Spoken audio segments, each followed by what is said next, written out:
Bonjour et bienvenue à toutes et à tous. Bienvenue dans ce nouveau R&D Corner, donc du mois de février, sur lequel on fera comme à notre habitude un panorama des appels à projets, en cours, ou à venir. Donc on est ensemble jusqu'à, 11:00, 11:30, et par là. Donc au sommaire aujourd'hui de cet R&D Corner, donc une présentation, et une introduction de Cap Digital, hein, pour ceux qui ne nous connaissent pas. Ensuite, on commencera cette fois-ci par les appels à projets européens, puisqu'on aura l'intervention de notre partenaire PNO Innovation avec, Americo qui est connecté, qui viendra nous présenter 2 dispositifs, qui peuvent être, intéressants pour les startups PME. Donc, d'un côté, le IC Accélérateur qui est plutôt assez bien identifié et l'Eurostars, peut-être un peu moins connu, mais très intéressant également.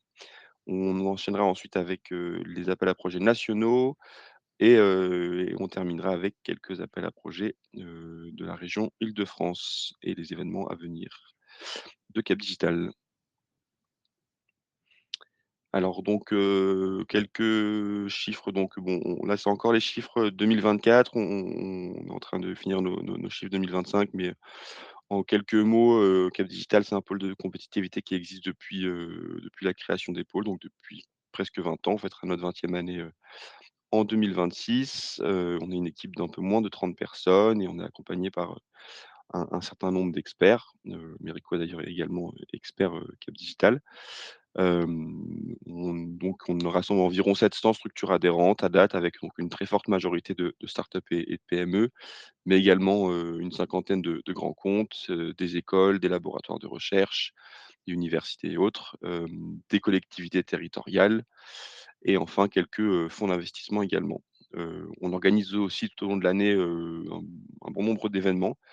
On vous en présentera d'ailleurs, 3 à la fin du webinaire, qui pourront peut-être vous intéresser. Hem, donc voilà, on sur les quelques chiffres également sur, les différents services, les différentes équipes du pôle. Donc aujourd'hui, le webinaire est, organisé par l'équipe R&D, donc qui fait de l'accompagnement aux projets de R&D, et donc voilà, donc on a accompagné plus de 3 500 projets depuis 2006, hein, qui ont permis d'amener plus de faire financer plus de 2 milliards d'euros de projets, et dont voilà, dont sur ces 2 milliards, un peu plus de 820 millions ont été cofinancés par des financements publics. Voilà, donc le label Cap Digital, également, ça permet, dans ce cadre-là, d'augmenter vos taux de succès sur les appels à projets, nationaux, notamment opérés par BPI France. Hem, donc voilà, on a estimé à 40 des projets accompagnés en 2023, comparé à 25 global sur ces mêmes appels. Donc, là, on est en train de finaliser les chiffres pour 2024. On a aussi une équipe, Open Innovation Expérimentation qui va s'occuper de mettre en place des programmes entre des collectivités ou, des grands comptes et des startups. L'idée, c'est de définir des challenges et donc de sélectionner avec les startups qui pourront y répondre et donc on a réalisé plus de 12 programmes, depuis qu'on a lancé cette activité, au service de ces collectivités ou de ces grandes entreprises. On a aussi une équipe Europe, du coup, qui va s'occuper, à la fois de faire en sorte que nos adhérents participent à des projets européens. On est d'ailleurs actuellement en train de mettre en place, voilà, toute une série de sessions d'accompagnement, pour nos adhérents sur les différentes, verticales du pôle, hem, pour pour, heu, pour les appels à projets 2026 et 2027 et cette même équipe Europe s'équipe aussi de faire en sorte que Cap Digital participe directement à des projets européens. Enfin, notre équipe animation et relations adhérents va aussi, mettre en place un certain nombre d'activités pour l'aide au développement des startups et des PME, avec notamment de la présence sur des salons en France, ou à l'international, comme les Piz Angien qui ont lieu récemment ou, le SIGGRAPH auquel on est présent chaque année aux États-Unis, le Smart City World Expo Congress à Barcelone également. Voilà, il y en a d'autres, voilà, sur lesquels on communique régulièrement sur nos différents canaux. On a aussi on met aussi en place des programmes, en collaboration parfois avec certaines écoles. On vient de lancer le programme Dièse, sur lequel voilà, j'en dirai 2 mots en fin de webinaire et hem et on participe aussi, d'une certaine manière, à aux levées de fonds de nos adhérents, à travers différents dispositifs ou programmes. Pour nous rejoindre, donc si vous êtes intéressé, voici l'extrait des grilles de cotisation pour 2026.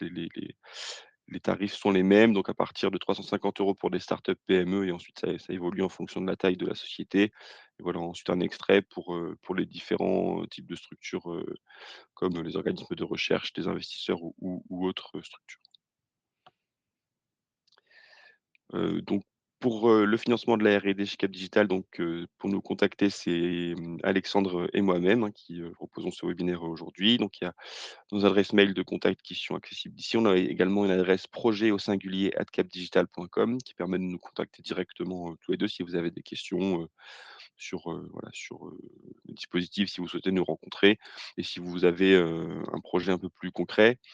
Déjà, vous pouvez également directement remplir le formulaire en ligne qui nous permet d'avoir, une 1 idée assez précise du projet que vous souhaiteriez faire financer. Un petit rappel du f des f de la R&D et de définition de financement, des régimes de financement. Donc tout d'abord, la R&D, ça englobe donc, plusieurs, maturités d'activités de recherche. Donc il y a tout ce qui est recherche fondamentale, la recherche appliquée et le développement expérimental qui vont ensuite influencer, les taux de financement des dispositifs auxquels vous allez, concourir. Heu, donc du côté donc de la R&D, c'est un régime donc qui n'est pas capé. Vous pouvez, étant donné qu'on considère que vous prenez un risque en faisant de l'innovation, ça vise à dérisquer l'innovation. Il n'y a pas de limite, sur le taux de financement qu'une entreprise peut recevoir sur le régime R&D. Donc si vous avez déjà bénéficié d'aides à la R&D, vous pouvez, en bénéficier d'autres, sur un autre projet, voilà, que vous n'avez pas déjà fait faire financer par ailleurs. Donc après voilà, il y a aussi toute la partie individuelle et collaborative qui va faire, également, qui va faire changer le taux de financement, des projets de R&D. Et de l'autre côté, on a donc la règle des minimis et qui est là pour le coup une aide au développement commercial. Donc vous avez peut-être bénéficié à travers différents, programmes, qui s'appuient sur ce régime-là et qui celui-ci donc, est limité à 300 000 € d'aide publique pour une même entreprise sur 3 exercices fiscaux consécutifs. Donc en région Île-de-France, par exemple, les aides TPE et PME sont régies par ce régime de minimis. Heu, donc côté R&D chez Cap Digital, donc on propose, un dispositif complet, donc avec de la sensibilisation comme aujourd'hui avec ce R&D Corner. L'idée c'est de voilà, de vous donner un peu une idée des différentes aides publiques qui puissent exister pour le financement de la R&D, à tous les niveaux, hein, national, régional et européenne. Et ensuite, donc on est, comme je disais, à disposition pour, l'accompagnement, donc avec, des rendez-vous diagnostiques pour, bien connaître votre projet, sa maturité et identifier avec vous le bon guichet de financement pour pouvoir le faire, financer. Également donc sur tout ce qui est structuration du dossier, on peut vous donner des conseils, en amont.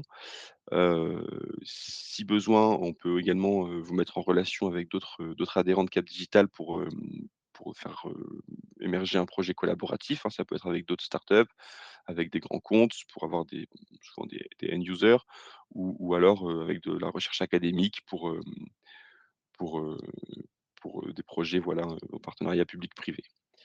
Hem Et ensuite donc vient là, l'une de nos activités principales qui est la labellisation des projets, qui va vous permettre de faire analyser et relire vos projets par nos experts et donc de concourir à la labellisation Cap Digital. Le label donc, des pôles de compétitivité est un gage de qualité reconnu par les différents, financeurs, hein, Bpifrance, ANR, Banque des Territoires, ADEME, et autres, qui va venir, voilà, appuyer, et renforcer votre candidature dans le processus de sélection.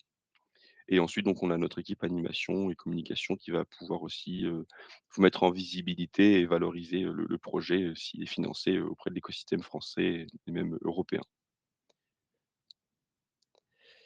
Et donc voilà, nos experts sur lesquels on s'appuie, c'est un réseau qu'on a constitué depuis la création du pôle, hein, avec, actuellement plus de 220 experts, dans notre pool.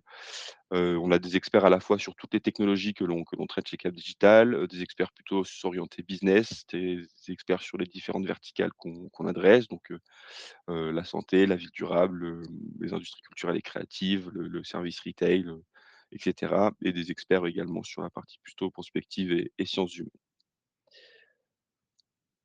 Voilà quelques services, additionnels avant qu'on rentre dans le dans la présentation des appels à projets et des dispositifs.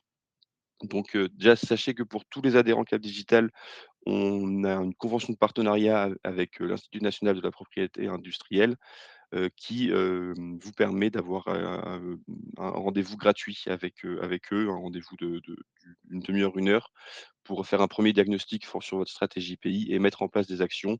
Ils ont toute une série de services qui est gratuite, et ensuite, voilà, si vous souhaitez aller plus loin, il y a des gammes de coaching, qui peuvent vous présenter, mais ce premier rendez-vous, si vous êtes intéressé, est entièrement gratuit. Je pourrais vous mettre le lien dans la discussion juste après pour vous inscrire. On fait également partie du, partenariat, enfin du consortium Hyperion, donc dans le cadre de French Tech Seed, qui, vous permet donc, de candidater, à ce mécanisme, hein, qui vous permet d'avoir des obligations convertibles, dans le cadre d'une levée de fonds plus ou moins récente, environ à plus ou moins, 6 mois, de votre levée de fonds. Donc on est en partenariat là-dessus avec, Erganeo, et d'autres partenaires. Donc si vous êtes une start-up de moins de 3 ans, vous pouvez donc, de faire cette demande, qui vous permet donc d'avoir jusqu'à, entre 50 000 et 250 000 €, dans la limite de 2 €, d'obligations convertibles pour 1 € en equity. Et voilà, et la BPI peut, au cas par cas aller, au-delà, mais voilà, jusqu'à 250 000 €, c'est assuré. Pour cela, il faut donc, déposer une candidature, qui est pour le coup, si vous avez candidaté à iLab, assez proche du dossier, et il faut pour pouvoir, répondre aux critères de la deep tech, hein, donc collaboration effective avec un laboratoire de recherche, présence de fortes barrières à l'entrée et verrous technologiques, caractère différenciant par la concurrence et un go to market, long, et avoir donc une stratégie de propriété intellectuelle, définie. Voilà, les candidatures se font au fil de l'eau, donc là-dessus, n'hésitez pas, à nous contacter si vous avez des questions.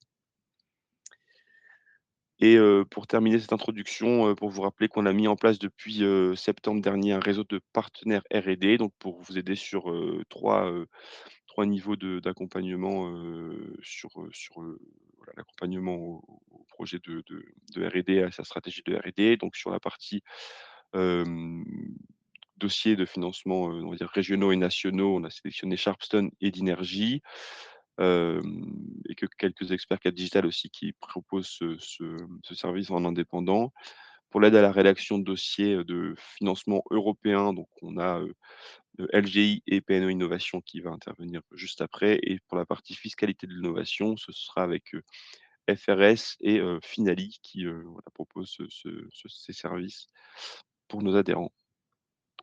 Et donc, je vais laisser la parole donc à Americo Brajal, donc, qui est, Business Development Manager et Senior Consultant chez PNO Innovation, qui va vous présenter, l'EIC Accélérateur et le programme Eurostar. Je te laisse la parole, Americo. Bonjour, merci. Enchanté, merci pour votre présence, merci pour l'introduction. Comme disait Arthur, voilà, nous sommes partenaires projet européen Capital, et en l'occurrence, pour les adhérents, il y a une réduction de 10% sur nos prestations, si vous décidez de nous faire confiance. L'agenda que je propose est le suivant. Donc, je vais avoir une introduction très très brève sur PNO, ensuite expliquer un peu où se situe Eurostars et EIC dans le financement de la deep tech, des planches sur EIC Accélérateur en particulier, ensuite sur Eurostars et des questions-réponses, et vous aurez aussi mon contact. Vous verrez, c'est assez dense. Je vais pas parcourir tout, sinon je passerai tout le temps du R&D Corner, c'est pas le but. Le but, c'est de vous laisser un peu de temps voilà, pour poser des questions et éventuellement revenir vers nous si, voilà, si vous décidez de franchir le pas. P&O Innovation, bah, je vais passer rapidement, je ne vais pas aller sur tout. Je vais m'attarder un petit peu sur cette planche. Moi, je travaille à P&O Innovation France. On est entre environ 65 en France, présent à Paris, Toulouse et Lyon.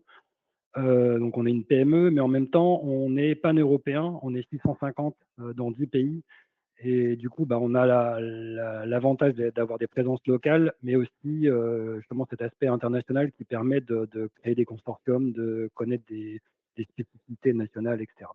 Et on a aussi la spécificité d'avoir, enfin, trois quarts de nos employés ont un background scientifique, donc, soit ingénieurs, soit ont eu des thèses. Voilà, on couvre tous les types de domaines, on a tout type de sociétés auxquelles on intervient, de la start-up jusqu'aux grands groupes, jusqu'aux académiques, etc. Voilà, on accompagne dans tout type de dossiers, pas que les projets européens. Et sur les projets nationaux ou européens, on a en jaune, là, c'est des taux moyens, voire même il y a ici le CIR, et en bleu foncé, notre taux. Donc, voilà, on est nettement au-dessus des moyennes. Je vais fermer la parenthèse sur PNO. Le but, c'est de parler de Eurostars et de IT Accelerator. Euh, je vais faire voilà, je vais faire des zooms. Alexandre et Arthur vont voilà, vous présenter ou vont vous présenter certains des autres guichets. Moi, là, je vais me focaliser sur les deux là, qui sont dans le carré là. Donc, ça veut dire que vous êtes en phase d'accélération. Donc, si vous êtes dans des phases un peu plus amont, ça ne sera pas cela, ça viendra un peu plus tard. Et donc cette planche, elle vient d'une présentation d'un PCN. Je trouve qu'elle est assez intéressante. Ça montre, voilà, ça montre les différentes étapes et comment c'est une succession un peu comme une fusée avec plusieurs étages. Comment ça peut s'articuler.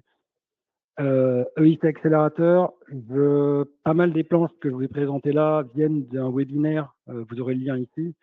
Voilà, n'hésitez pas à regarder. Il est assez bien fait. Donc, pareil, je mets en perspective. L'EIT, c'est le Conseil européen de l'innovation. Ça fait partie d'Horizon Europe. Il y a presque une centaine de milliards d'euros sur 2021-2027. Le prochain FP10 viendra après. Et ce que je vous présente là, c'est valable jusqu'en 2026-2027. Donc, ça fait partie d'un des piliers. Plus tard, Arthur vous présentera sûrement des appels à projets sur d'autres clusters qui vont être là-dedans et qui peuvent vous intéresser aussi. Là, je vais focaliser pour l'EIT, je vais focaliser sur le petit carré rouge.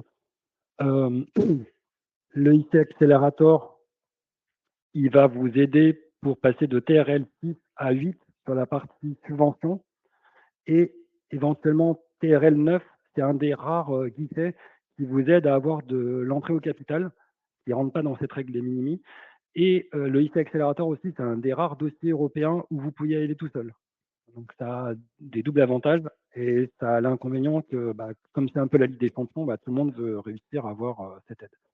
Dans le IT, il y a d'autres guichets qui sont ouverts, que j'aborderai pas, qui sont là, et un autre qui a été créé récemment, qui s'appelle Step Scale Up, qui en théorie n'est pas lié au niveau de TRL. Donc le TRL, c'est la maturité technologique.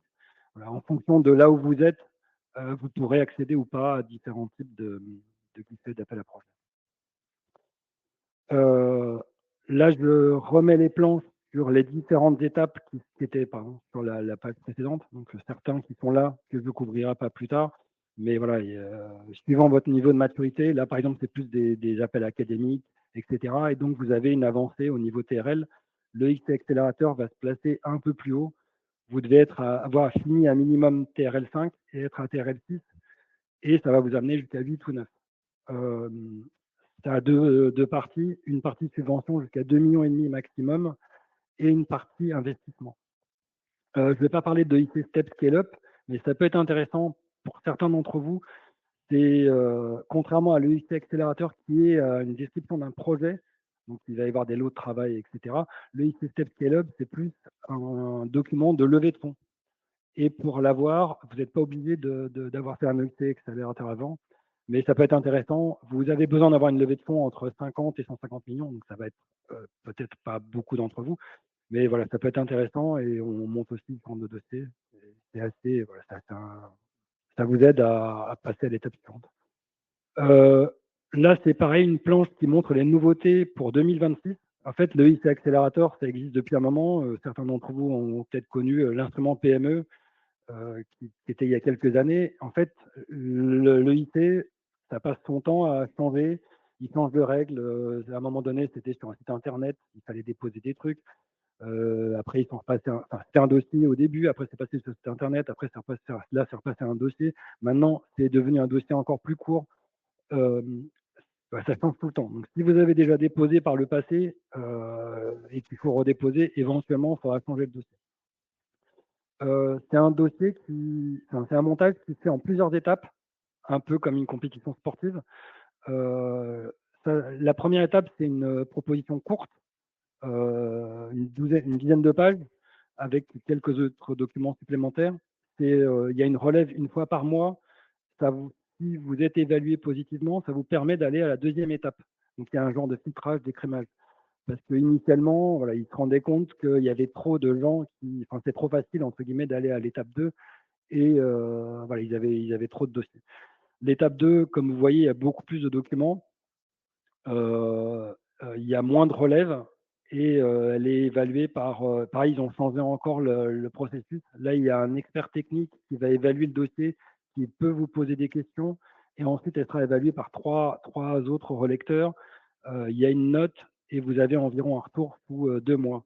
Donc c'est un processus qui prend un certain temps parce que déjà il faut se caler sur les dates et en plus il y a un temps de retour. Là par exemple voilà, si on dépose là la prochaine échéance, premier mardi du mois c'est passé pour février, donc il faudra attendre début mars. C'est évalué sous 4 à 6 semaines. Donc après il faut se caler sur la bonne date du full. Il faut attendre 2 mois. Il faut attendre l'interview qui sera l'étape suivante si vous passez à l'étape suivante. Et pareil, il y a des dates, etc. Donc, faut prendre, enfin, entre l'étape initiale et une accélération, et un financement, ça peut vous prendre jusqu'à un an, enfin environ un an. Voilà.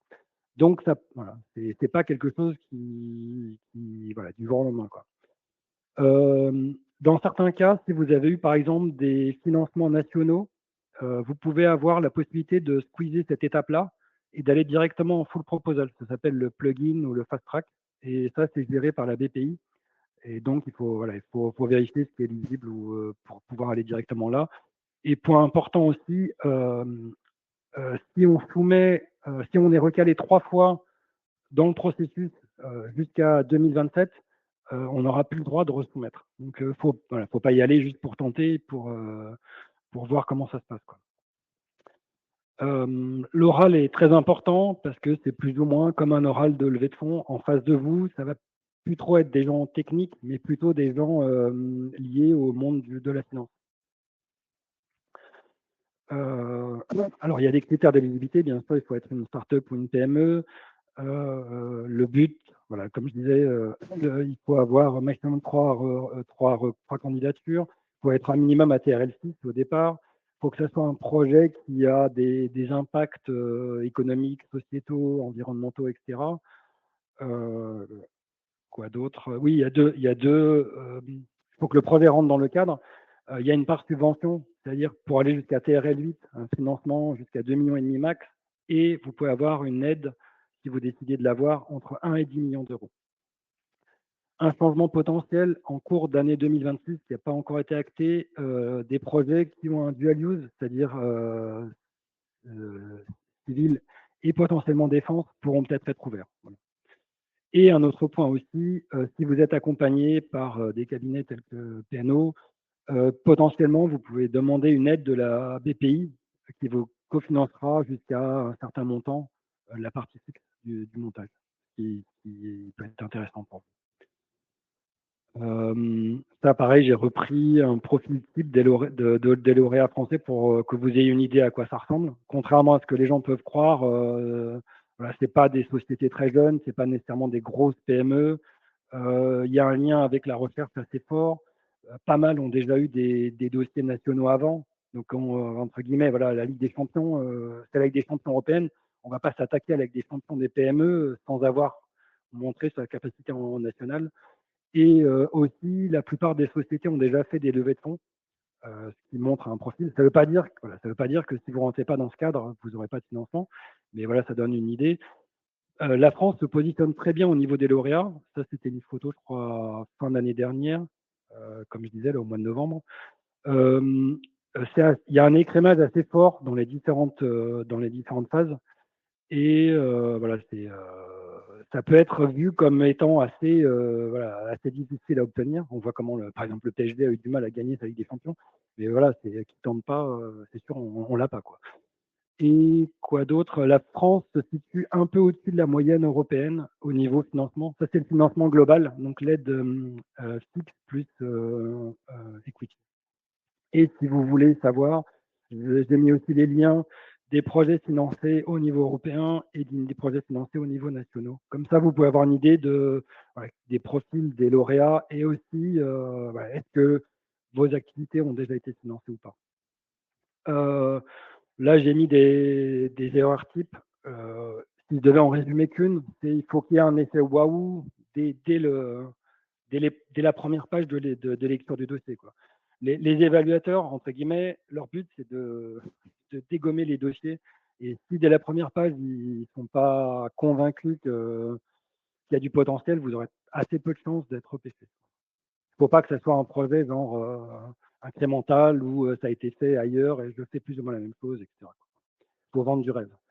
Après, tout le monde sait qu'un BP ou un projet qui se réalise, c'est jamais le cas. Donc, il faut être suffisamment crédible et vendre suffisamment du rêve et avoir surtout une équipe qui tient la route.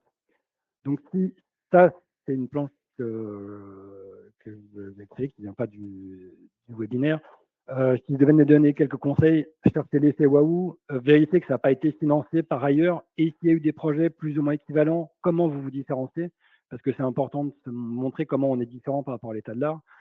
C'est un processus qui prend du temps et des ressources, mais c'est très structurant pour les sociétés qu'on accompagne, parce que ça permet éventuellement d'aller faire des levées de fonds ou faire d'autres dossiers, etc. Par ailleurs. N'hésitez pas à contacter les PCN, les points de contact nationaux, là j'ai mis le lien, vous l'aurez aussi, pour avoir un avis, parce qu'ils ont une vue globale, voir aussi les cap digital par exemple. Faites-vous accompagner par des cabinets, enfin, voilà, passez par un cabinet de l'SCI. Faites au moins des relectures, soit externes, soit internes, parce qu'un dossier, comme je disais, ça se perd facilement sur un détail. Point qui n'est pas un détail, le dossier et l'oral sont en anglais. Si vous n'êtes pas à l'aise, il faut faire un oral avec 3 personnes de vos sociétés. Si vous n'êtes pas à l'aise à l'anglais, ça commence mal déjà. Il faut s'entraîner pas mal pour la session orale, parce que le but des gens à l'oral, pareil, c'est de vous dézinguer. Les critères d'évaluation, un peu comme tous les projets européens, c'est sur ces 3 gros aspects, donc l'excellence, l'impact et l'implémentation. L'excellence, c'est comment vous allez au-delà des états de l'art. L'impact, c'est l'impact à tous les niveaux. L'implémentation, c'est qu'est-ce que vous allez faire avec les sous. Il faut que ça soit carré sur tous ces aspects-là. Et excellent. Pas nécessairement parfait, mais voilà, il faut viser, faut montrer que voilà, on vise l'excellence. Et en général, un projet et tout, quand l'évaluateur n'y voit pas une future licorne européenne. Si, ça, si vous ne rentrez pas dans ce cadre, il faut aller plutôt dans d'autres types de guichets, et par exemple peut-être Eurostars. Et voilà, j'ai remis des critères importants. Et voilà, faut pas avoir peur d'y aller, parce que voilà, si vous tentez pas, c'est sûr vous gagnerez pas. Mais c'est pas une loterie, et il faut pas se dire aussi, par exemple, voilà, entre guillemets, je vais utiliser l'IA pour remplir un dossier, je vais créer le truc, ça va passer sur un malentendu, ça passe. C'est pas le cas, quoi. Les évaluateurs, ils sont habitués voilà, à savoir qu'est-ce qu'un dossier gagnant, et ils se feront une joie malheureusement de faire en sorte que le dossier aille pas plus loin. Donc là, voilà, j'ai fait un tour. Je ne sais pas s'il y a des questions, Alexandre ou Arthur, spécifiques, ou si je passe à Eurostar. Ouais, on a une question, déjà, on en prendra Oui. d'autres après, donc n'hésitez pas à les poser dans le chat. On a une question de Jean-Baptiste, Juin qui demande, «Est-ce qu'il y a un phasage pour les financements et une durée de projet?» Pour Pour l'EIC accélérateur, en général, c'est des projets entre 1 an et 2 ans, la partie jusqu'à TRL 8. Donc, passer de TRL 6 à TRL 8, 1 an à 2 ans, ils disent. Nous, on conseille plutôt 18 à 24 mois. Et ensuite, la partie post-TRL 8, elle peut commencer même avant ces 24 mois, parce que ça peut se chevaucher. Et en général, il faut une mise sur le marché, aller 1 à 2 ans après, en général, rarement plus. Voilà. D'accord, et sur la partie phasage, j'imagine que c'est est-ce que, Passage, on enfin, définit les hauts de travail, quoi. Voilà, c'est tout ce qu'il faut pour voilà, tout ce qu'il faut pour mener à bien, voilà, faire les spécifications, les validations, les tests pour monter, passer en TRL, etc., quoi, voilà. Par exemple, vous êtes à TRL 5, enfin, vous avez fini TRL 5 au départ, vous définissez vos jalons pour pouvoir valider le TRL 7, le TRL 8, etc. Si par exemple, vous dites qu'il faut que 3 mois pour un TRL, ça ne va pas être réaliste. Donc voilà, il faut avoir quelque chose de réaliste et qui va rassurer, quoi. Voilà. Et pas non plus trop long, quoi. et moi du coup, je me pose une question par rapport à ça. Il y a environ 1 an, d'instruction au total, jusqu'à recevoir le financement, tu l'as dit tout à l'heure. Est-ce que, on peut considérer c'est 1 an pour, arriver à toutes les étapes, pour terminer son TRL5 et du coup, anticiper un petit peu la fin des activités où il faut vraiment avoir au moment du Non. dépôt atteint le TRL5? Oui, 6 pardon. ouais, il faut décrire dans le dossier, il faut prouver au maximum qu'est-ce qu'on a fait pour voilà, c'est pas entre guillemets, je suis à TRL 3 et je me dis que ça va mettre 1 an et je fais un pari sur ce qui va se passer entre maintenant et la vraie étape suivante. Faut vraiment décrire ce qu'on a à T0, ouais. C'est un peu frustrant effectivement parce que comme ça prend un temps donné, voilà. Et aussi un point important, ce qui sera déposé, c'est ce qui sera présenté. On ne peut pas changer, par exemple, le pitch. Dans un des documents, il y a un pitch. Le pitch qui est déposé, c'est le pitch qu'on présentera. Donc, si des choses ont changé, il faut le présenter à l'oral, mais on ne pourra pas changer le dossier qui a été déposé. Ouais. D'accord. Et je reviens du coup sur la partie phasage des financements. Je pense que la question c'était est-ce que, les fonds sont débloqués en plusieurs fois comme sur d'autres Ah, appels à ouais, projets? d'accord. Désolé, ouais. En général, pour la partie grande, ça suit ce qui se passe pour les projets européens, 40% à la louche au début, pour vous, pour vous aider à démarrer, 40% au milieu, et puis on vous donne une petite carotte de 20% à la fin, quand vous avez vraiment fini la partie grande. D'accord, Assez OK. classique. Ouais. Merci, Est-ce et on a que une autre question de oui? Jocelyn Quignon. Quel est le mode de financement, facturation de l'accompagnement de PNO Innovation?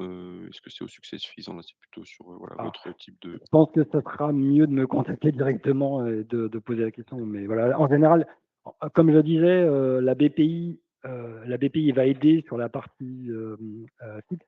Donc en général, nous et quasiment tous les cabinets font ça, quoi, font un accompagnement mixte sur la partie fixe, plus une part au succès à négocier, etc., quoi.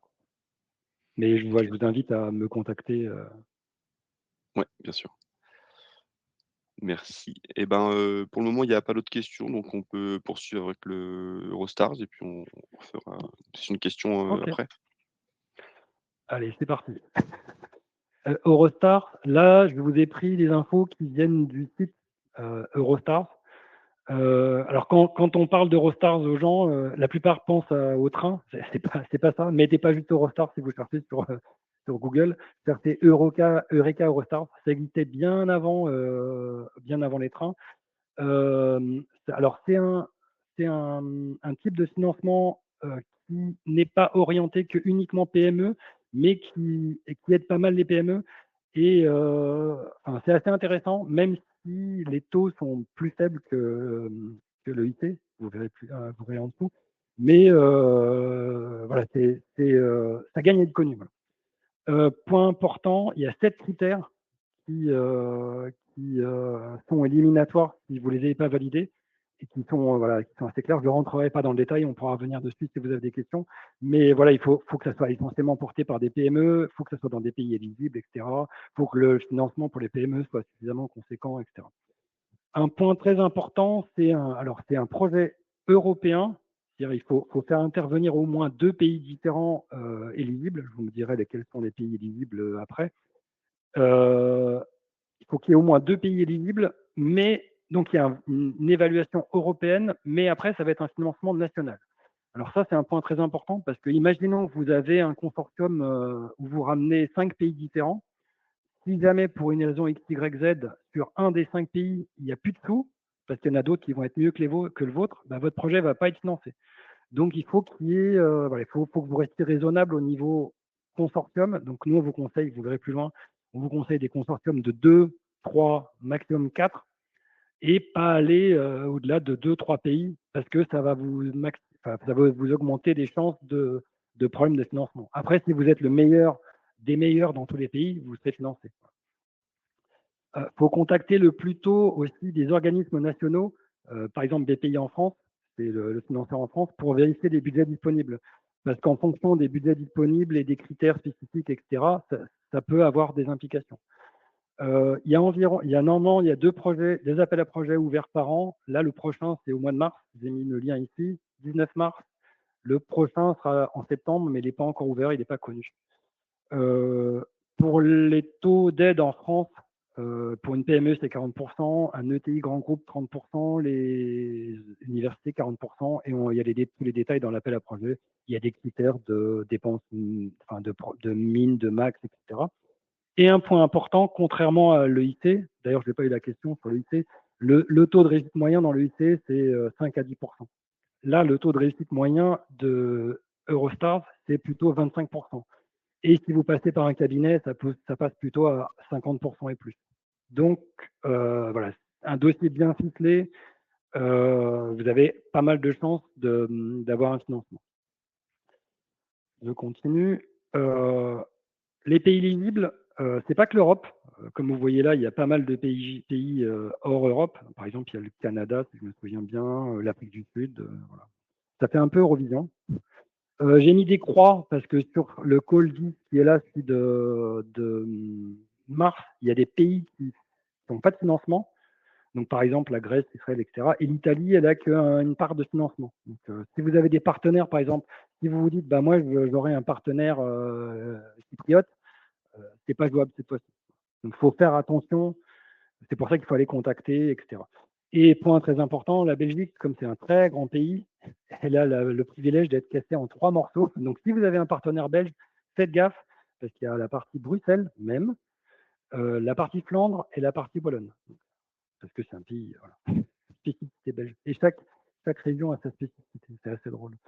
C'est un processus nettement plus court que l'EIC. Là, vous voyez, par exemple, pour le Sud-Mars, vous aurez un retour vers septembre, à peu près. Donc, c'est beaucoup plus court et le projet va démarrer. Voilà, le projet va démarrer en Q3, Q4. On voit les différentes étapes. Donc, il y a une phase d'éligibilité qui vont vérifier les 7 critères, blablabla, l'évaluation, etc. Voilà. Donc, c'est nettement plus resserré et voilà, ça peut être intéressant. Un projet type, c'est une PME qui va pousser avec des bons leaders européens, PME ou pas, et qui va aller rapidement sur le marché. Voilà, il y a des critères clés à se poser comme question. Je ne vais pas rentrer dans le détail. En général, je vous ai dit, voilà, 2, 3, maximum 4 partenaires. C'est des projets un peu plus longs qu'un EIC, 30, 36 mois. Ça peut être 24, mais voilà. Un budget un peu plus petit que l'EIC. TRL de départ à peu près pareil. Par contre, on s'arrête à TRL 8. Il n'y a pas de commercialisation. La commercialisation, il faudra qu'elle vienne plus tard. Et il faudrait qu'elle intervienne au plus tard 2 ans après. Et il faut bien expliquer comment comme c'est un projet collaboratif, il faut bien expliquer comment vous gérez la propriété intellectuelle. Là, j'ai mis les erreurs classiques. Je ne vais pas rentrer dans le détail principe de toutes. Mais la vraie cause d'échec, c'est que c'est un projet qui tient la route, mais on ne sent pas une urgence, entre guillemets, une urgence business derrière. Et voilà, que c'est poussé par, voilà, qu'il y a un débouché marché derrière. Le dossier, ça ressemble un peu au dossier EIC, je ne vais pas rentrer dans le détail. Spécificité, ça se fait sur une plateforme web. Et contrairement à l'EIC, on peut resoumettre plusieurs fois. Une fois qu'on a soumis, bah, on a soumis. Donc il faut le faire sur une version Word. Et une fois qu'on est sûr, on le fait un copier-colle et on ne peut pas resoumettre. Bah, pareil, je ne vais pas rentrer dans les détails. si je devais faire quelques conseils, cherchez un effet 1 plus 1 égale 3. C'est-à-dire, par exemple, si vous avez 2 PME, le fait de travailler en synergie avec une autre PME, ça vous permet d'aller plus loin et de faire des choses que vous n'auriez pas pu faire indépendamment. Voilà, ils aiment bien ça.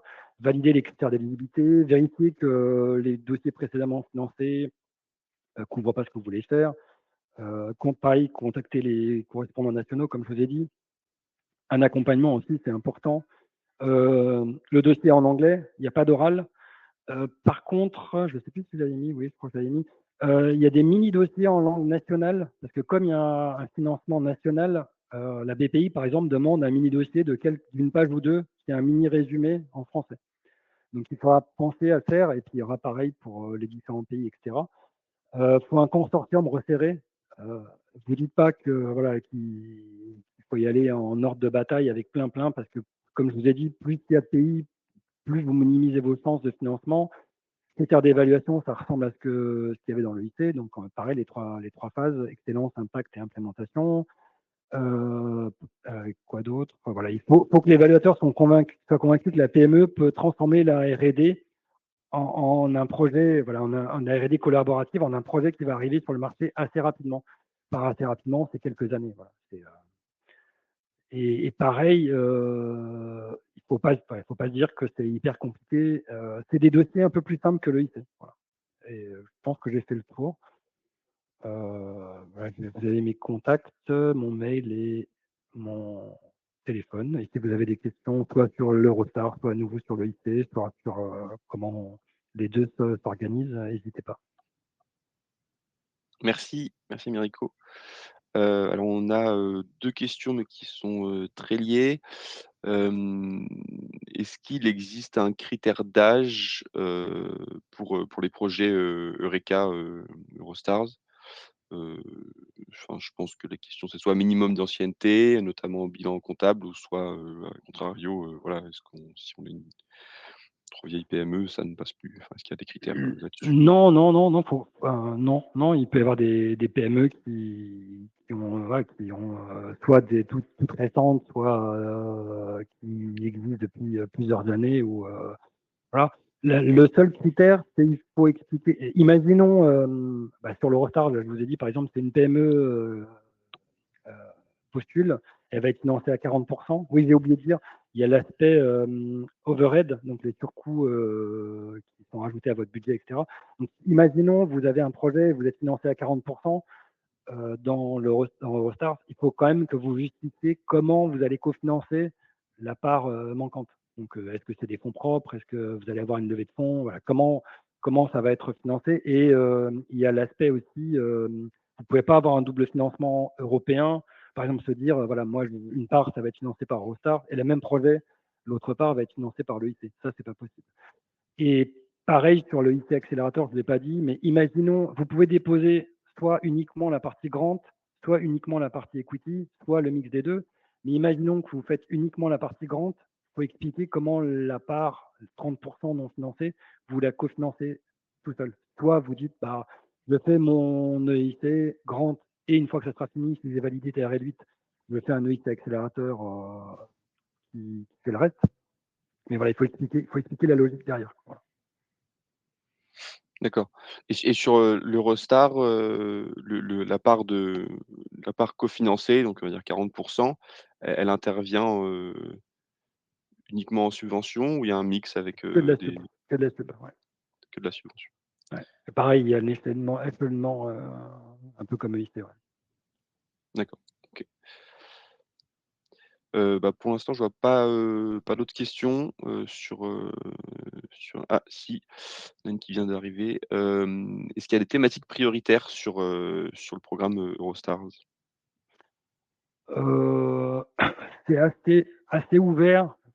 Faut que ça rentre dans le cadre des voilà, il faut, essentiellement, autant dans EIT que dans Eurostars, il faut pas qu'il y ait d'aspect, comment ça s'appelle? Qui puisse faire du mal à l'environnement, des choses comme ça.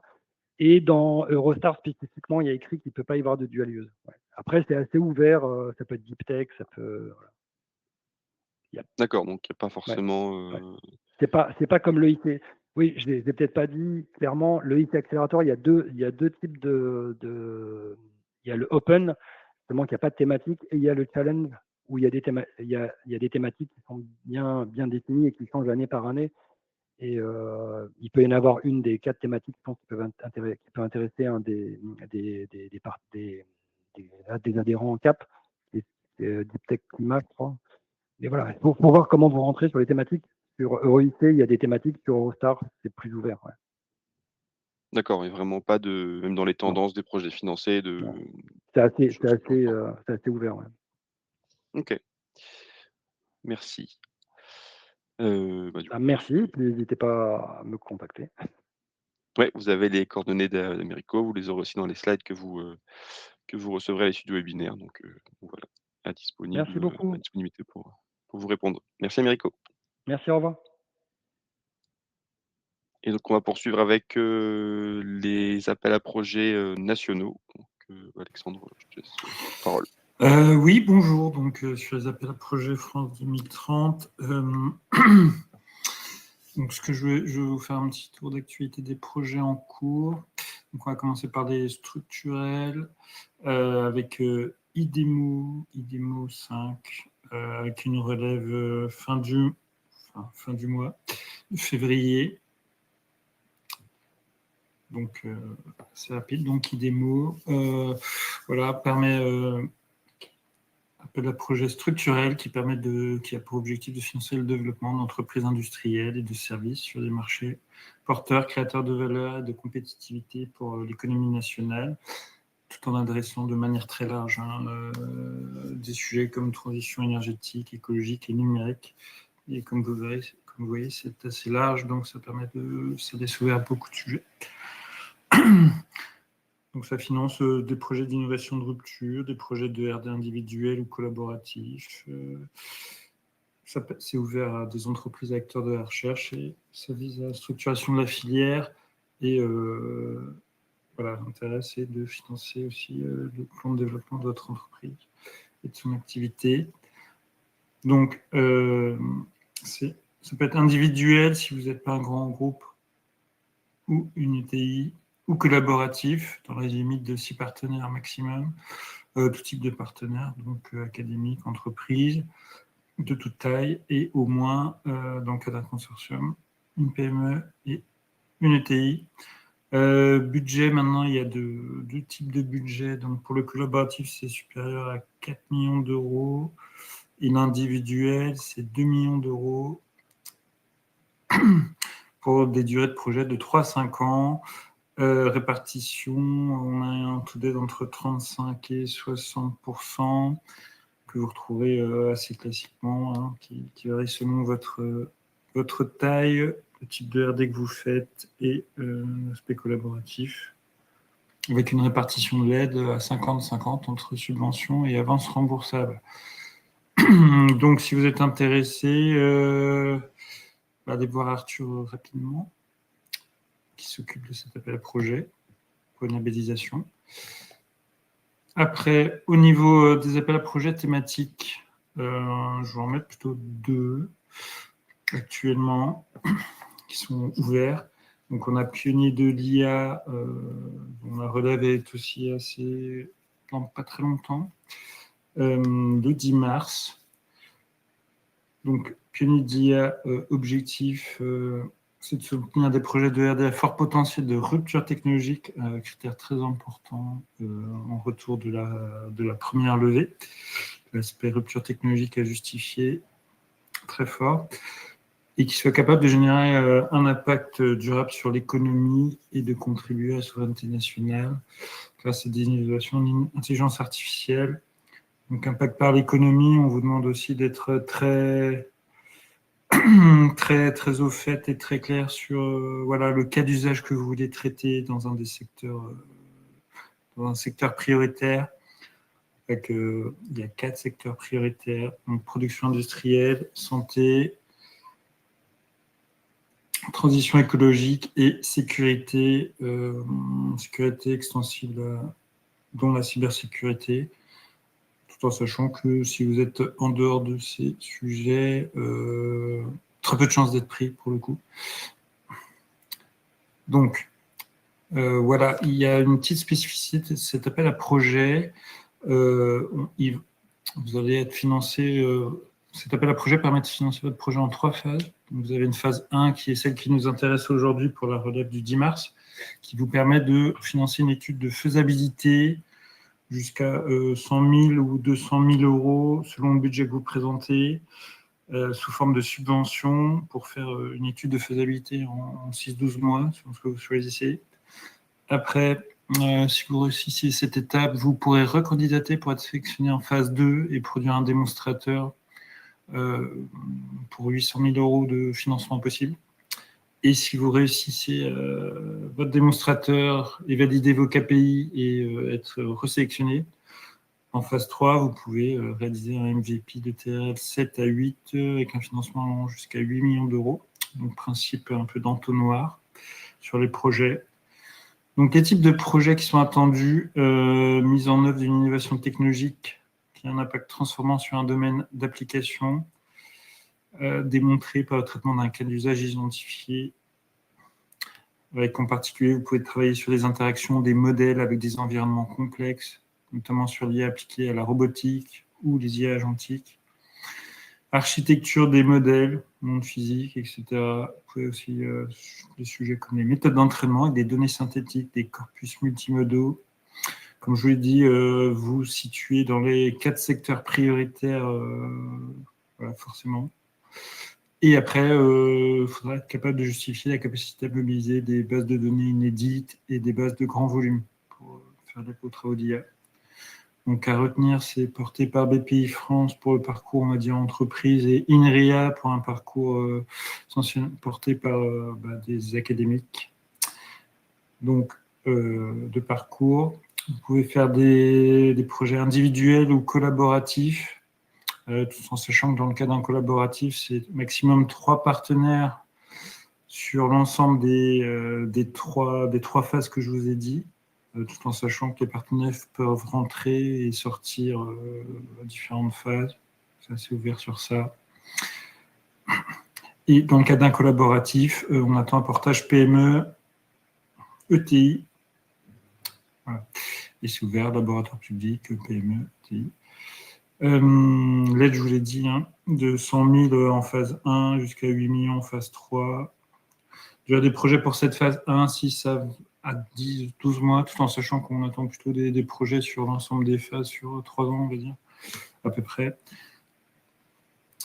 Taux d'aide de 25 à 60% pour les entreprises, puis 50 à 100% pour les académiques, tout en sachant que répartition de l'aide pour cette phase 1, uniquement la phase 1, c'est de la subvention sur la base du taux qui vous sera appliqué et du budget présenté. Donc, dépôt voilà, la candidature pour la seconde relève, c'est le 10 mars. Donc, vous pouvez venir nous voir jusqu'au 25, à peu près fin février, 25 février, si vous êtes intéressé par une labellisation Cap Digital sur cet appel à projet. Pour aussi vous faire un retake sur la première vague, sur les informations qu'on a. Si vous voulez aussi, on a une présentation de BPI qui était venue dans nos locaux, présenter cet appel à projet. Donc, si vous voulez des slides, marquez votre mail dans le chat et on vous l'enverra. Et deuxième appel à projet d'actualité pour nous sur ce premier trimestre, transition numérique de la culture et appropriation de l'intelligence artificielle.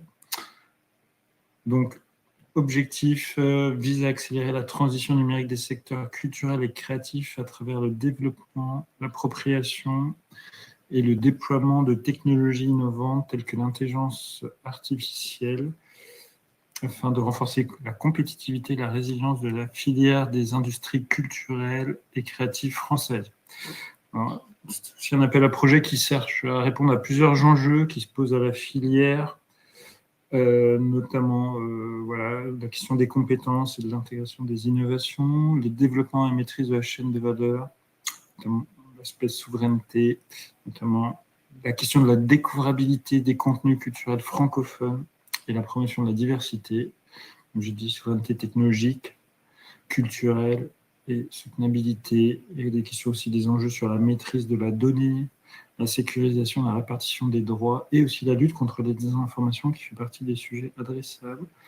Et donc, si vous présentez un projet, vous devez vous inscrire dans un ou trois thèmes suivants. Donc, premier thème, accompagner le développement des solutions contribuant à la création et au développement de nouvelles expériences culturelles et artistiques. Second thème, accompagner le développement de solutions de partage et de valorisation des données. Et dernier thème, accompagner le développement de solutions permettant de sécuriser l'exploitation des contenus et la rémunération des ayants droit. Alors là aussi, on a un double, un double guichet. BPI France, classiquement, pour les projets portés par des entreprises et en ambition économique, commerciale, on va dire. Et Banque des territoires avec un prisme plus intérêt général, tout en sachant que ça sera assez transparent pour vous dans le sens où le dépôt se fait sur une même plateforme et après, c'est les opérateurs qui se répartissent les dossiers. Là, c'est individuel ou collaboratif avec une certaine priorité au collaboratif. Après, c'est ouvert à toute entité exerçant ou non une activité économique, donc très large. Tout en ayant un lien, bien sûr, avec les acteurs de la filière culture. Les budgets, vous pouvez proposer des budgets à partir de 400 000 euros. La durée des projets, c'est entre 12 à 36 mois. Et des TRL de 4 et plus en début de projet, jusqu'à 7 en fin de projet. Taux d'aide, c'est pas précisé, mais c'est indiqué que ça peut aller sur plus de 50%. Après, nous, ce qu'on a vu, c'est sur d'autres appels à projets, culture, voilà, les entreprises qui ont candidaté ont eu des taux d'aide à peu près égaux à ce qu'elles demandaient. Donc, voilà, ça doit être assez classique, j'imagine. Répartition de l'aide, subvention 60% max et avance remboursable 40%. Donc ça varie voilà, selon que vous faites du type de recherche. Et celui-là, c'est pour la fin avril. Donc on vous demandera de revenir nous voir vers fin mars, début avril, si vous souhaitez une labellisation sur ce projet, ou avant, si vous cherchez des partenaires, bien entendu. Et sur celui-là aussi, on peut vous transmettre la présentation qui avait été faite dans nos locaux l'année dernière. Si vous le souhaitez, mettez votre email dans le chat et je vous enverrai la présentation par les opérateurs. Voilà, on a fini. Merci Alexandre. On a une question sur Pionnier de l'IA de Jamel qui demande qu'entend-on par des bases de données inédites. Est-ce qu'on a des exemples? J'imagine des projets qu'on voit, c'est surtout la capacité à travailler, parce que c'est un appel à projet aussi orienté très usage, la capacité à accéder à des données de parties prenantes, je ne sais pas, d'industriels, acteurs de la santé, voilà, pour travailler dessus avec eux sur leurs données. C'est plutôt ça qu'on entend. Et qui ne soient pas des données ouvertes aussi, a priori. On peut travailler avec des données ouvertes aussi. Ah, okay. Merci. Et il y avait une autre question, mais je ne suis pas certain de la comprendre. Il demande de préciser sur cet appel à projet transition numérique, accompagnement de projets français ou francophones, pour l'interrogation. Alors c'est forcément, vu que c'est du France 2030, c'est forcément un projet avec des acteurs français, mais la subtilité, c'est que on vous demande de faire de la promotion des contenus francophones. Donc ça peut être, j'imagine, une entreprise française qui travaille dont une partie de son travail est de travailler avec des contenus francophones, par exemple. Ou vous pouvez imaginer un consortium d'acteurs français, mais qui travaille avec un partenaire non financé qui est situé dans un pays francophone et qui fait de la culture francophone, par exemple. Ok, merci. Il a précisé la question, ça répond du coup. Donc non, un pays francophone ne peut pas candidater seul, il ne peut même pas être financé, c'est juste partenaire non financé potentiellement. Ouais. Ok. Merci. Plus de questions sur cette partie. Et pour terminer, donc je vais aborder quelques dispositifs de la région Île-de-France qui peuvent également être intéressants. Notamment, en ce premier trimestre, la région a lancé plusieurs challenges IA. Il y en a un premier qui s'est terminé, enfin qui se termine aujourd'hui sur, l'industrie, mais il y en a d'autres qui sont, encore ouverts. Le Challenge IA for Space, notamment, donc en collaboration avec le CNES, qui ont lancé donc un challenge pour l'analyse de données satellitaires, au ser avec des services applicatifs. Donc voilà, il y a 2 challenges en fait dans ce dispositif, hein. Un premier qui vise à développer un démonstrateur d'usage de données spatiales pour créer une application et un deuxième qui vise à créer un démonstrateur d'analyse automatique d'images, satellites. Donc voilà, c'est un fonctionnement, un peu différent avec, heu, une étape de sélection en plusieurs étapes sur lesquelles, voilà, ensuite vous devez répondre au challenge et si vous êtes sélectionné à l'issue, vous allez pouvoir travailler avec le CNES et pour, mettre en place ce démonstrateur. Hem, donc voilà, il y aura donc, comme je disais, ouais, un lauréat par défi, donc 2 lauréats pour celui-ci. Chacun des lauréats, pourra obtenir une enveloppe de 1 000 000 € de subvention pour, mener, et réaliser ce démonstrateur. Le lauréat peut être en fait un consortium, hein, de plusieurs entités qui peut, à la fois contenir, des TPE, PME, ETI et même un laboratoire de recherche dans la limite de 120 000 €, je crois pour le laboratoire de recherche. Et la réalisation du démonstrateur doit se faire entre 2 à 3 ans. Voilà. Après il y a un taux d'aide qui varie, entre 40 pour une TPE, 50 pour une PME, 60 pour une ETI, l'inverse pardon, 60 pour une, TPE et 40 pour une ETI, hem, pour, heu pour, heu pour cofinancer le projet. Donc il faut quand même apporter une part de cofinancement et donc là, la première étape, pour se positionner, c'est le 13 mars. À ce niveau-là, c'est des dossiers assez courts et après pour les projets sélectionnés, il y aura, voilà, une phase de sélection, avec une sorte de cas pratique, à réaliser en quelque sorte. Voilà pour celui-ci et le troisième challenge qu'est lancé par la région, c'est celui pour la santé. Hem, voilà, cette année, il y en avait déjà eu l'année dernière et encore l'année d'avant, dans le domaine de la santé. Cette année, celui-ci porte sur la maladie d'Alzheimer avec, en collaboration avec 3 structures avec l'INSERM, Brain and Minds et le pôle de compétitivité, nos collègues de chez Medicine. Hem, donc voilà, là, c'est, pour répondre, à la maladie d'Alzheimer avec de nouvelles approches, hein, fondées sur, l'immunothérapie, notamment, voilà, pour, ralentir ou stopper la progression de la maladie. Donc heu, donc voilà, l'idée c'est que c'est que enfin, seront mises à disposition des données sélectionnées, hein, pour, répondre donc à ce challenge. Et donc là aussi, il y aura 2 projets sélectionnés a priori, un sur la partie progression de la maladie et un sur la partie réponse, au traitement, de la maladie. Voilà, avec un fonctionnement donc tout à fait similaire, hein, dans lequel on peut répondre, en collaboration avec donc des TPE, PME, ETI et laboratoires de recherche, dans une certaine limite, avec voilà toujours l'enveloppe d'1 000 000 €, à répartir entre les partenaires. Heu et là par contre, petite, faute de frappe de ma part, la deadline pour celui-ci est le 20 mars, prochain, pas le 13. Donc un petit peu plus de temps que pour celui pour l'espace. Voilà donc les challenges de ce premier trimestre de la région, si ça vous intéresse. Et il y a également donc là, si vous avez plutôt un projet de R&D, plus classique, que vous souhaitez faire cofinancer, donc l'aide InnovUp, hein, de la région qui est accessible, tout au long de l'année, candidatures qui se font, au fil de l'eau.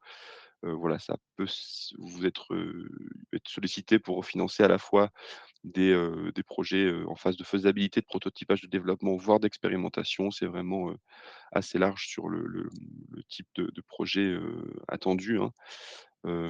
Voilà, il y a pas vraiment de critères, enfin de thématiques pardon, définies. À peu près toutes les thématiques sont éligibles, hein. Il faut vraiment démontrer donc un caractère innovant, assez fort, hein, pour pouvoir, être sélectionné. Mais, heu, mais voilà, c'est une aide, voilà, assez flexible si vous avez des projets d'une durée relativement, courte, on va dire entre 6 et entre 6 mois et 24 mois maximum. Donc voilà, c'est accessible à toutes les TPE, PME, ETI, voire même associations franciliennes. Dans certains cas, vous pouvez obtenir jusqu'à 500 000 € de subventions et jusqu'à 3 millions d'avances remboursables. Voilà, après il y a toujours un mix qui est fait dans les projets entre une part de subvention et une part d'avances remboursables, hein, qui est on va dire dans une grande partie des cas, de 50-50, 50 subventions, 50 avances remboursables ou prêts innovation et hem et voilà. Donc là-dessus, on peut vous accompagner, vous aider à structurer le projet. Donc, pour ça, n'hésitez pas, à nous contacter pour répondre à vos questions, savoir si vous rentrez bien dans les clous, d'une candidature et demander, un accompagnement. On peut vous, accompagner là-dessus. Et donc la région a mis en place aussi 2 déclinaisons thématiques de l'aide Innovup pour, financer donc, l'expérimentation, de projets.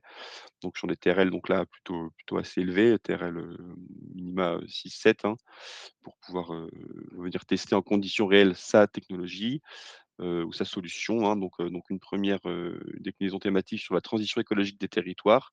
Donc là, l'idée, c'est de financer donc, quelque sorte des démonstrateurs, hein, au service de la transition écologique, que vous allez mettre en place avec donc une collectivité territoriale, francilienne bien sûr, hein. Et donc voilà, vous la testez sur une durée de 6 à 18 mois pour, voir, que voilà, quel est le retour, utilisateur, et ensuite, mieux adapter votre produit, pour la mise sur le marché, à l'issue du projet. Un peu la philosophie de ce dispositif. Donc ça vise 6 domaines, clés, qui ont été, définis par la région et les partenaires dont on fait partie, hein. Donc tout ce qui est, bâtiment durable et écoconstruction, tout ce qui est relatif à l'économie, circulaire, déchets, ressources et cetera. Heu, les sujets également d'énergie, enfin également de biodiversité, et également d'adaptation et résilience et aussi de mobilité et de logistique. Donc là-dessus, en fait, nous, on accompagne, on est, partenaire de la région avec, la Fondation Solar Impulse et l'association Construire le futur, habiter le futur pour, préqualifier les projets, vous aider, donc s'assurer que le projet, correspond bien à ce qui est attendu par la région et vous aider aussi dans la recherche de terrains d'expérimentation pour venir tester en conditions, réelles votre solution.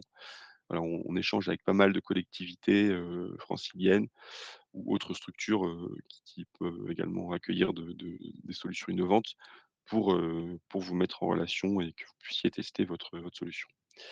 Voilà et en plus de ça, candidater à ce programme, ça peut vous permettre de gagner en visibilité parce que la région et nous aussi partenaires, on on utilise pas mal enfin, il y a pas mal d'événements qui sont organisés autour de ce dispositif pour, voilà, mettre en avant les lauréats, mettre en avant les lauréats sur ces événements. Hem, En plus de ça, sur la partie, intervention, c'est un peu plus intéressant que sur une classique parce que en fait, pour des projets, jusqu'à, 500 000 € de subvention, la part d'aide que vous allez pouvoir, demander va intervenir uniquement en subvention. Donc ça, c'est quand même assez intéressant. Au-delà de ces 500 000 € de budget global, il y aura le mix donc qui sera proposé avec, de l'avance remboursable, ou du prêt innovation. Voilà, c'est également ouvert, au fil de l'eau et on est à disposition avec les partenaires pour vous rencontrer et que vous nous présentiez le projet. Et le 2e déclinaison thématique de ce programme, c'est sur la silver economy et le bien vieillir, pour lequel sur celui-ci, on est en partenariat avec, Silver Valley. Donc là, dans ce cadre-là, l'idée, c'est de financer des solutions innovantes, donc en phase expérimentale, hein, donc avec, plutôt, bah, des EHPAD, des résidences autonomie, ce type de structures, du domaine de la silver economy. Et donc sur 5 domaines prioritaires là, qui vont être la santé, la prévention, le soutien aux aidants, l'inclusion sociale et la mobilité et l'aménagement des espaces. Hem, voilà, après les modalités sont vraiment, très similaires, hein, donc ça va être des programmes, assez courts entre 6 et 18 mois, donc pour lesquels vous allez venir tester votre solution sur ce terrain et pouvoir bénéficier donc d'un cofinancement de la région, selon les mêmes modalités. Donc, jusqu'à 500 000 € de budget, ce sera une intervention uniquement, en subvention pour la partie cofinancée.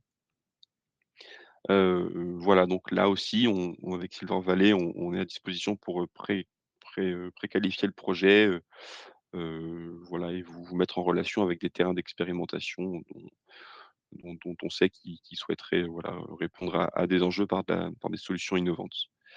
Hem, voilà, donc on est, à disposition si vous souhaitez, en discuter. Je crois qu'il y a pas forcément de, questions sur ces parties-là. OK. Donc pour terminer, quelques événements à venir et autres, opportunités. Donc, on va lancer donc le 19 février, donc le programme Dièse, hein, qu'on a en collaboration avec, Dauphine, qui vous permet donc, d'avoir un accompagnement, sur la partie, financière et comptable par, voilà dans le cadre de notre partenariat avec, des étudiants. Donc voilà, on vous expliquera tout ça, lors de ce webinaire de présentation, donc le 19 février à 11h30. Hem, Si vous souhaitez donc, candidater et bénéficier de cet accompagnement sur l'année. Le 10 mars prochain, on mettra en place on lancera notre événement, demain sur le jumeau numérique au service, de la ville. Donc qui est la première thématique de cette série d'événements, qu'on lance, donc sur toute la matinée du 10 mars entre 9h et 13h. Il y aura des démos de solutions, donc voilà qui seront proposées chez nous, chez Cap Digital dans nos locaux. Et enfin, le 12 mars, donc le jeudi de la même semaine, on aura l'événement, AI for IDF, donc ce sera l'événement mi-terme de ce team, intelligence artificielle, hein, dans lesquels voilà, on seront rassemblés les 4 clusters, d'intelligence artificielle d'Île-de-France lors d'une soirée entre 18h et 20h30. Voilà, les liens d'inscription sont accessibles, et seront donc, accessibles dans les slides que vous recevrez, à l'issue du webinaire. Merci à tous, pour votre participation et à la prochaine fois. Merci, bonne journée.